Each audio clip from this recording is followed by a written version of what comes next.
അപ്പൊ ആസിഫെ ഞാൻ വിളിപ്പിച്ചെന്താ പറഞ്ഞാല് മല്ലു സിംഗ് സിനിമ പ്ലാൻ ചെയ്യുന്നത്. ഇതൊരു മലയാളി സിഖ് കുടുംബത്തിനെ ബേസ് ചെയ്താണ് ഈ പടം വരുന്നത്. ഇതില് മല്ലു സിംഗ് കാസ്റ്റ് ചെയ്തത് നിന്നാണ്. അപ്പൊ ഞാനാണ് ലീഡർ റോള്. ഇതിന്റെ നായകൻ അപ്പൊ ഇങ്ങാണ്. പക്ഷെ ഇങ്ങനെ അഭിനയിക്കുന്ന ഉണ്ണിമോന്തൻ.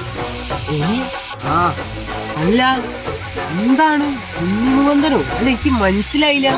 എടാ ഒന്നും കൂടെ നോക്ക്, ഞാൻ പറഞ്ഞുതരാം. മല്ലു സിംഗ് പറഞ്ഞ മലയാളി സിഖ് കുടുംബത്തിന്റെ സിനിമ. ഇതിൽ മല്ലു സിംഗ് അഭിനയിക്കുന്ന മലയാളി സിഖ് നീയാണ്. അപ്പൊ ഞാൻ നായകൻ. അതെ, അപ്പൊ നീ ആയിട്ട് അഭിനയിക്കുന്ന ഉണ്ണിമുഖന്തൻ. ഞാനേ രാവിലെ ചായ കുടിച്ചില്ല. ഒരാഴ്ച മാറി പ്രശ്നമൊന്നുമില്ല, അത് നോക്കി. നമ്മളെ സിനിമന്റെ പേര് മല്ലു സിംഗ് എന്നാ. ഉറപ്പാണ് മല്ലു സിംഗ് എന്നാണ്. അപ്പൊ മല്ലു സിംഗ് അഭിനയിക്കുന്നത് നീയാണ്. ഉറപ്പാണ് മല്ലു സിംഗ് ഞാനാണ്. അതാ ഞാൻ പറഞ്ഞത്, ഇങ്ങാണ് ഇതിലത്തെ മല്ലു സിംഗ്. ഉറപ്പാണ് ഇതിലുള്ള മല്ലു സിംഗ് ആയിട്ട് അഭിനയിക്കുന്നത് ഞാനാണ്. ഇതാ പറഞ്ഞത്, ഇതിലത്തെ മല്ലു സിംഗ് നീയാണ്.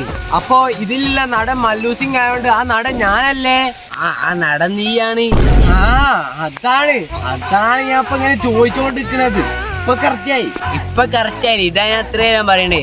മല്ലു സിംഗ് നീയാണ്. പക്ഷെ ഇങ്ങനെ അഭിനയിക്കുന്നത് ഉണ്ണിമോന്തനാണ്. എന്താ റെഡിയല്ലേ? ഇങ്ങൊക്കെ എന്താടാ കളിക്കുക?